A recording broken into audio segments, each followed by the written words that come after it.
What's up, guys? Rashad with Bad Beats here. It is 2:15 in the morning, and we just got back in at Pinellas Park. We just came from RTFC Gaming, which is John Patterson's new store. It's down in St. Pete, very close to Pinellas Park. If you guys are in the area, you should definitely go check it out. I'm sure all of you know John Patterson. If you play DBS, he's one of the best judges, most well-known judges. You know, vendor, buys cards, sell cards at a great price. John's all around great dude, very good friend to us, always has been. We've spent a lot of time with him this weekend, and I'm thankful for the time we've been able to spend with him while we're down here. And so we have a regional tomorrow, and what John did was he threw a tournament for us tonight to help practice for the event. And so I played Green Buu for the event, and I went 3-0. We only had 3 rounds tonight. I took all the rounds undefeated. This was the prizing. We got 1 TP upon entry. We already opened that one. And then for winning, John gave me 4 packs and then a winner. So pretty good prizing for just $5 in a tournament that John literally just threw together for us. So I've already went over the Buu leader in my last video. So there's really no point in going over the leader again. So, but this time the deck's not green blue, it's mono green. So for the mono green version, you do play 3 healing pods. So what healing pod does is once per turn, when you play a battle card from the drop, you draw a card, and then you can pay 4 to play a 4 less battle card from the drop by killing the pod.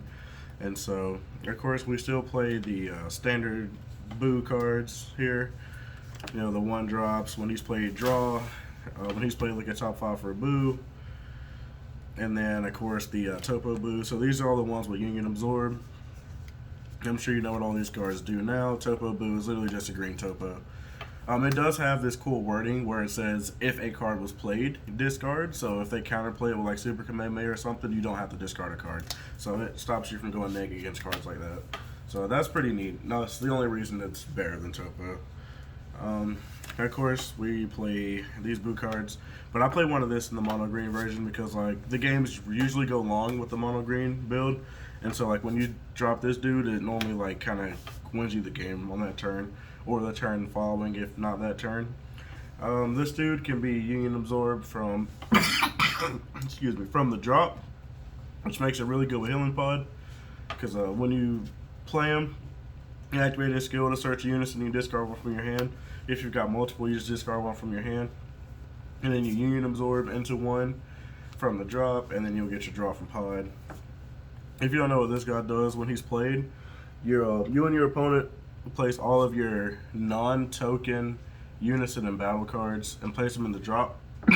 Excuse me. And then your opponent chooses 2 cards from their hand, and if your leader is Buu, they go under your leader, otherwise they go to the drop also. He's got Deflect and Revenge. And when he's in rest mode, your opponent has to pitch 2 to attack your leader. The unison I played was just 4 Bobbity. I went over it in the last video, so I'm sure you know what it does. You +2, use one of the Buus in rest mode servant, and when he use that's it. All he has actually. Yeah, just +2. And when one of those dudes in the rest mode servant, he can't be swung on. Of course, we play the 4 Frieza counterplays to go with that. This is more of a control deck, and you need them. And then we play 3 Tapion. So Tapion's another card that's good with healing pod. So when you do Tapion's skill to play him at the end of the turn, you draw a card when you do that, and then he's played from the drop at the end of the turn, so you would draw another card for healing pod. So it's a pay 1 energy, draw 2 blocker.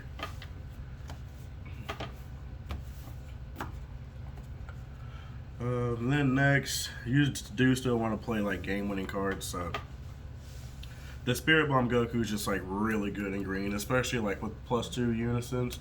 Because you can get your unison pretty big. You're when you Spirit Boost this guy, it's a huge double strike swing. Of course, Rosie's triple attack and discards 2 cards, so this helps you go for game. You got Ribrian's because you still want to have good green cards to discard for this guy's skill, and to discard for dormant, and just stuff that you aren't gonna feel bad comboing. So just the small bit of hand destruction that you play in non-hand destruction green decks. 2 Zarbon to once again it parks healing pod, and then you have other stuff in the deck that you want to discard, like this dude, Ribrian's. You want to discard them to play the Zarbon back. and then you'll draw for healing pod. So it's like you didn't really minus for playing him, and then you'll have if you discard a 4-drop, you'll have one set up for the next turn for another healing pod draw, or you'll have the rib set up to take some cards from hand. And then on to the Overrealms. I played 2 Dark Temptation Toa again because it's a pretty decent card because you'll kind of feel your drop like at a decent speed, honestly, with stuff you don't need, because you'll play your stuff out and then overwhelm this, or if you think it's like a bad card in the matchup, you just side it out. This is the one that's more so for winning the game. But on the backside of your leader, when the games kind of go like longer against certain matchups, like I gave my leader double strike a lot today, and then this gives him 5k for the turn, so like that kind of like helped with that, like push in a little bit more damage, and then of course fighting against Fade is just also there to push in damage and close the game. And then of course we play the Cell because it's more relevant in this matchup, or this version of the deck, because I think I got to turn 5 like literally every single game I played. Like there was no game over like before turn 5, and you like super easily set 12 energy up worth of green cards in this deck, so you just play him. 4 Paragon Super Combo, still the best ones to use for this deck, and then still play 4 Dormant in this deck because it's more defensive. I know a lot of green decks are going down to just like 2 copies, but we still play 4 because outside of leaving 2 energy up for Topo Buu and hoping he doesn't get counterplayed, it's like the safest counter that you can play to make sure you don't just die that turn. And so that's the mono green version of the deck. It's completely different than the blue green. It's not aggro at all. Instead of killing your opponent on like turn 3, you know, your games are going to like turn 6 and stuff. So this one takes a little bit of more patience to play, but it's a very strong deck in this format, I feel. I've seen one top the online regional today. I'm not sure what the build was. It could have been a blue green one. The list hasn't came out just yet, but I know a blue leader did top. But that was a deck I took today, guys, and thank you for watching. We'll see you in the next one.